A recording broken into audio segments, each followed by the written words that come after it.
Okay, I'm getting around to it. Exandria, an intimate history. Narrated by Matthew Mercer. I am officially now a critter. Nah, I'm like a side critter. I'm a side critter. I throw on my critter clothes when it's time. That's another armor set in my inventory. Welcome back, folks, to another video. Sending out a lot of love to you guys. And here we are, Exandria. Let's now, after everything I damn near watched, let's see if this gives me a better idea on everything. It most likely will. Welcome to Exandria. It's a history. The world of Critical Role. Join us. Oh, the Darrington Brigade is here. Dalen's Closet. I seen this one in the Mighty Nine. We explore this world and its history, starting at the very beginning. All right. Eons before I might pause and stuff in this reaction, so hopefully you don't mind too much. Some people like me to watch the whole thing through and then give my stuff after, but recorded history, a group of formless gods arrived at a world churning in chaos. Okay. But within this disorder, they saw boundless potential and a chance to learn about their place in the universe through the act of creation. So they began to tame the primordial chaos of this world and created life to live upon it. First were the elves, then the dwarves, then humans, and other races swiftly following as the young gods created their children. Okay. But these children of the gods lived short, violent lives. Oh, killing each other, wars broke out. To help them withstand the chaos of this tumultuous land, the gods gave their children small slivers of their essence, resulting in the birth of divine magic. In addition, they created illustrious dragons pledged to defend the weak. Oh. So in But this, the primordial forces of this world responded to this power shift. Primordial titans rose to end this attempt at taming their world, destroying vast swaths of mortal populations. Bad day to be immortal. This created a schism between the gods. A schism? A schism? One side, the prime deities, wanted to protect their creations from the titans. Are these symbols that have been mentioned? Yeah, because here's the storm. I think this is Yasha's. The storm, whatever the name, fuck. And this is the Moon Weaver. I don't know if this is the Moon Weaver. Wow, I'm actually like seeing the symbols now. I think I know a couple more, but I can't remember off the top of my head. But I feel like that's pretty good for me with these two. So they taught their children how to make magic on their own, culminating in the birth of arcane magic. Hey. But the other gods became so overwhelmed by grief, loss, and frustration, they wanted to join the Titans in destroying their creations. These betrayer gods wanted to give up on this world and start over somewhere else. Oh, I know this one is the Bane one. That just got mentioned. I don't know where... Where's Ford's?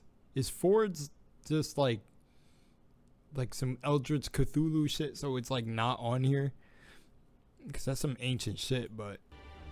To save their children and their world, the prime deities banished the betrayer gods to their own prison planes. And with the help of the mortals' magic, the primordial titans were defeated. Don't get me wrong, that sounds a bit unfair, and I would be pretty tight as a betrayer god, rather than trying to come to an understanding. But okay. Safely channeled and locked away into the elemental planes. And thus, civilization dawned in the heart of the first city, Vasselheim. Damn, that expanded. And this world was finally named the Age of Exandria. Okay, so Exandria, here we go. Beautiful lands. For centuries, the mortal races prospered during the Age of Arcanum. They perfected their magics, spawning unimaginable feats of arcane innovation. But this progress also led to unchecked arrogance. Some began using their magics for the ruthless pursuit of power, immortality, and even to attain godhood. One mortal challenged the god of death and won, ascending to take their place in the pantheon. And one? Another mortal, inspired by her success, resorted to releasing the betrayer gods from their planar prisons to achieve such power. Damn. The betrayer gods and their acolytes ravaged the world, attacking Vasselheim directly, and invoking the wrath of the guardian dragons and the prime deities themselves. They look beast. They all look beastly. The result was a magical arms race, with all sides, god and mortal alike, working diligently to create new arcane engines of war. Ooh. A war that would become known as the Calamity. Okay. Not much is known about the battles that ensued during the Calamity. Wow. But the scars they left upon the world Are are visible to this day. Nice. Bro, Matt is a beast. Some gods imbued fragments of their power into powerful arms and armaments known as the vestiges of Divergence. What would happen if someone... Wait, say it again? Matt, yeah. Oh, I skipped the 420. Some gods imbued fragments of their power into powerful arms and armaments known as the vestiges of Divergence. So I gotta be looking out for the vestiges of... I am bad at listening. Fragments of their power into powerful arms and armaments known as the vestiges of Divergence. The vestiges of Divergence. Matt made Exandria, right? Or they built the world together? Or is Exandria... No, Exandria is built by Matt and like them all coming together, right? Man, he had to pick a complicated fucking name. The Vestiges of Divergence. Nah, I kind of got it now. Agony, Spire of Conflux, the Armor of the Valiant Soul, Star Razor, Circlet of Barbed Vision, and Plate of the Dawn Martyr. I've got to look out for these. I'm sure they come across these relics, right? They're like relics. The grand Or magical ancient cities of the age of Arcanum were armaments. completely destroyed by the war. Damn, tough. Only Vasselheim, the Dawn City, survived, while the rest of civilization was left in ruins. Tough. The prime deities and their champions successfully banished the betrayer gods back to their prison planes. Get the fuck out. But only 1/3 of the planet's population survived the Calamity. The Divergence, okay. After the events of this terrible catastrophe, the prime deities created the Divine Gate to protect their creations from the ruinous presence of unchecked divinity. Ooh, the Divine Gate. Oh, it's cool how it's like a string. It's like a string of all the shit, all the energy behind it. That looks really fucking cool. The gods sacrificed their ability to physically return to the material plane, but Exandria would be protected from the destructive warring of these divine beings. The gods' power would only be channeled by their most devout worshippers. Okay, cool. That's actually cool. That's actually really fucking cool. The foundations of Exandria. So wait, so the gods sacrificed themselves to what? I gotta hear it again. The gods sacrificed their ability to physically return to the material Their ability. plane. Okay, so, whoa, some of the people, so like Ford could be like a descendant, or like the character cast could be like descendants, would be protected, or I guess it would, if I'm using, let me not apply. I don't know how esoteric I could get with the rest of the critters yet. I don't know what you guys are really, exploring knowledge, so I don't want to start scaring y'all off my channel right away.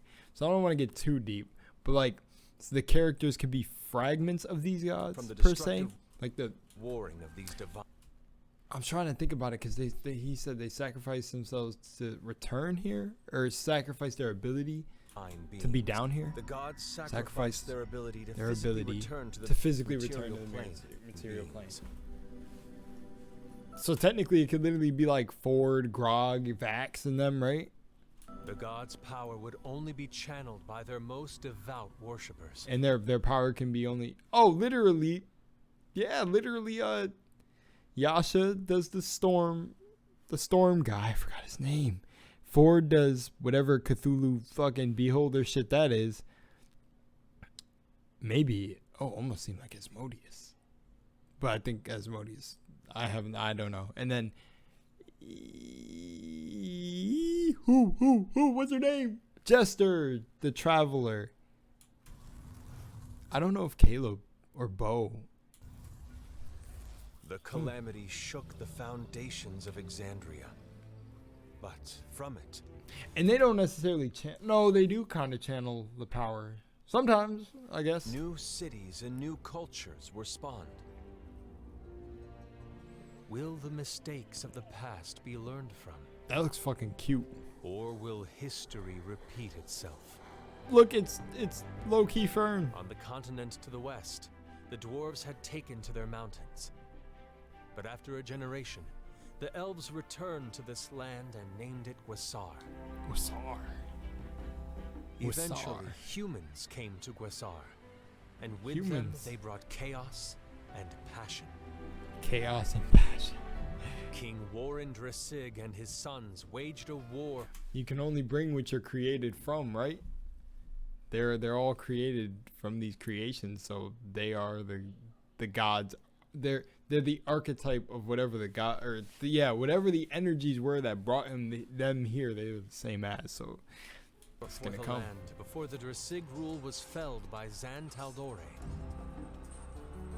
She became Daddy. sovereign, and the continent was renamed Taldore in her honor. To the east And is Rel the married. continent of Wild Mountains, a geographically I'm varied done. land split into three main sections. 3 main sections, The okay. Menagerie Coast, The a land Menagerie- of trade ruled by the Clovis Ooh, Concord. I think Western Wynandir, ruled by and named for the the nationalistic Mighty Nine might Gwendolian be going Empire. there. They're doing that, okay. And Eastern Wynandir, a land scarred by the calamity named Jorhas. Jorhas, Dynasty. where Yasha, I'm pretty sure Beyond she's from their the south. borders are the frozen tundras of Isleworld I don't know if she's from and the Jorhas. lands of the Miskath Strand. Ooh, got the background. Sparsely populated, Do you have more? and mostly Yes. untamed, the continent of Isilra is home to Vasselheim, and is where civilization itself began. Okay. When the magical cities of the Age of Arcanum fell, the people of Vasselheim took on a distaste of arcane magic, and a zealous respect for the works of the divine. In the south, you'll find the continent of Marquette. Marquette. Though Wow. the pebbled coast is inviting, and there is respite in the oasis, its vast desert can prove treacherous, and the lush jungles and jagged mountains that surround it hide mysteries still yet to be I like the little unraveled. moving art pieces. Exandria is a world rife with change, and marked by both power and potential, And then the Mighty Nine. where destructive forces are forever seeking new ways to return to chaos. But where heroes will always rise up to meet these challenges and protect this fragile land. Wait, no. Can't just tease that. It is this? Oh shit. Is this Vox Machina? Yeah, this is Vox Machina and this is the Mighty Nine, isn't it?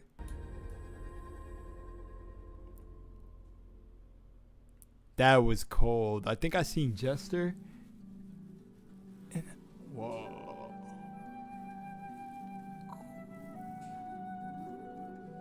And this is all the. Is this all the artists?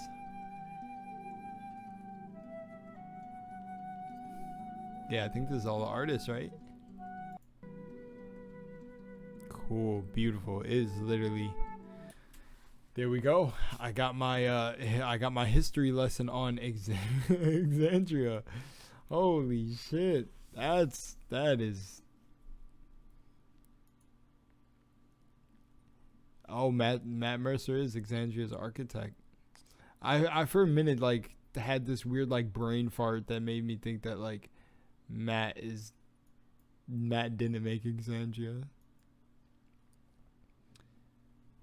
Someone, the first comment said Matt's living every DM's dream, getting to talk about his settings lore. Just make a video and talk about your lore. Nothing's stopping you. And share it a bunch. Let it catch fire. Take risks. Who knows?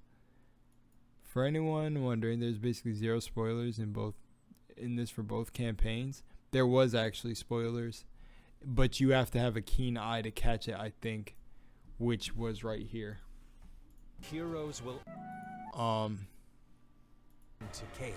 And the reason I know is because I already spoiled this part for myself. So if you see the art, I'm pretty sure the right side is supposed to be this is supposed to be Vox Machina. Not Vox Machina. This is supposed to be the Mighty Nine. This is Vox Machina. But that fucked me up because what I was about to say was I'm just kidding. The spoiler would be super small. But I think this is Caleb. This is supposed to be Not, which looks like she's in her halfling form, or the curse is lifted. This is Yasha, right? That looks like Fjord almost from the back. Okay, I can't tell these two, so maybe I'm wrong. I can't tell these two. But look, right here, I'm pretty sure, because I fucking spoiled it for myself already. I don't know what happens really.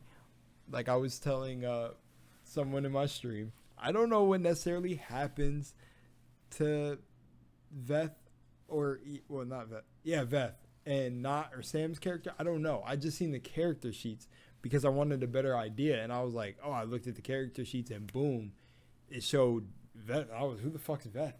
And then I was, one of them dies, and then I was, what? And then they showed this guy from the back who looks like Cadesis. I don't know what the name of the character is, but then I seen Molly Muck had a red border. It said former members. Molly Muck is dead? So I don't know because I didn't look up any videos. I'm still watching the campaign because I'm not going to go spoil it for myself and actually go learn what happens. But it's making it cool for Veth's case or Not's case where I'm actually seeing where Sam slowly was telling them, and I don't think any of them picked up on it. The fear of the water, the backstory, like I see something brewing. I don't know a lot, but I know that like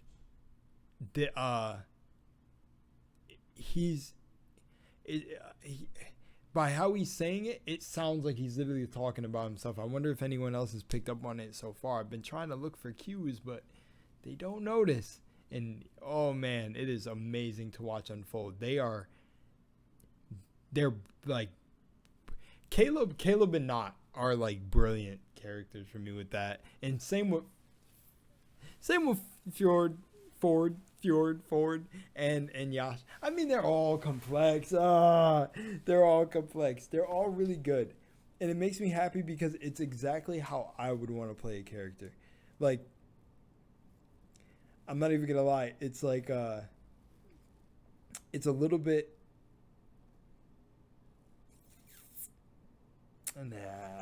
I'll save that for another time.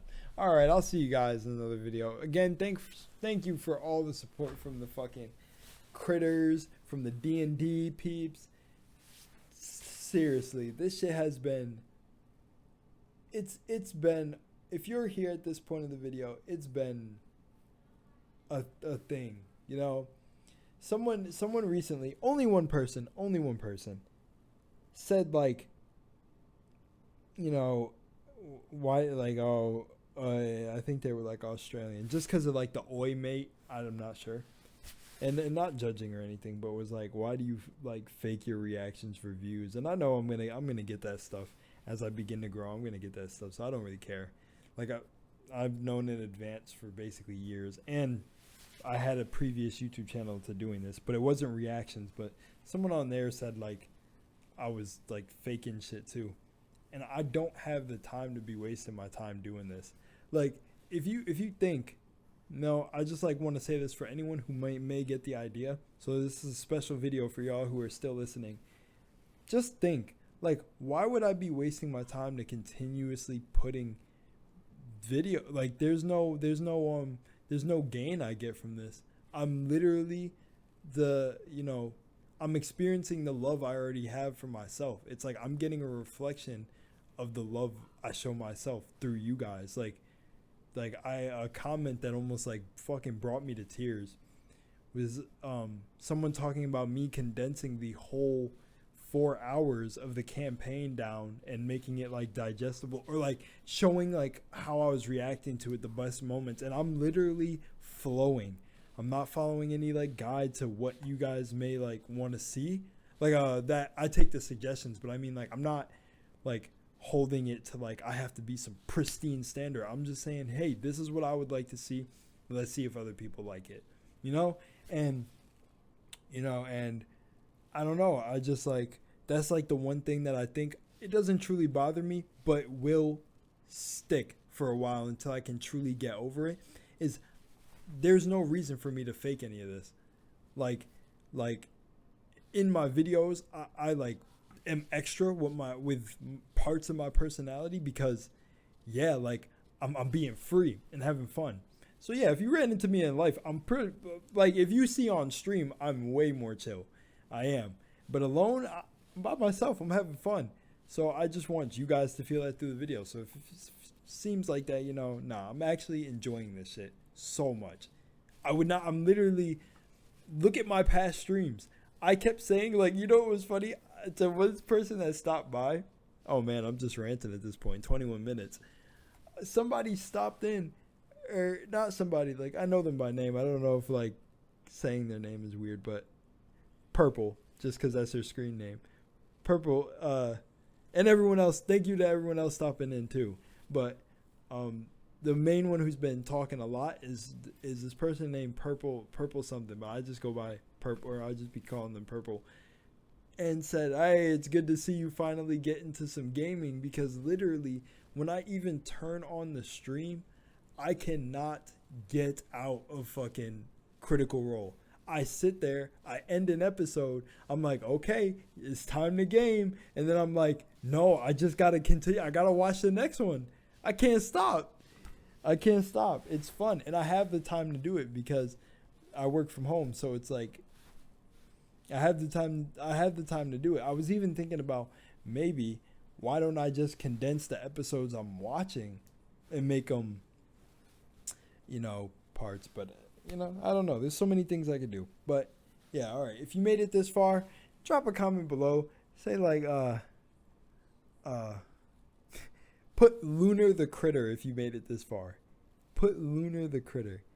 And if you put that and you made it this far, I appreciate it, because I have just like showed you a really real side of myself, and it does bother me a tad bit. It doesn't like ruin my entire day. I can't sleep, but it does bother me if people think my reactions are fake, because if I don't want to do reactions, you will see me just stop. Seriously. Seriously. That's such a real thing. That's such a real thing. I'm not going to do anything I don't want to do. I'm not going to force myself to be some like fake fucking personality to be fake to get views. Or the fuck would I ever do that? That is just no disrespect to anyone who does do that, if they do, or I just can't. I'm just literally having fun. I feel like I'm in my purpose. So yeah. Whew, that felt good. Damn, that felt good. All right, I'll see you guys. Peace.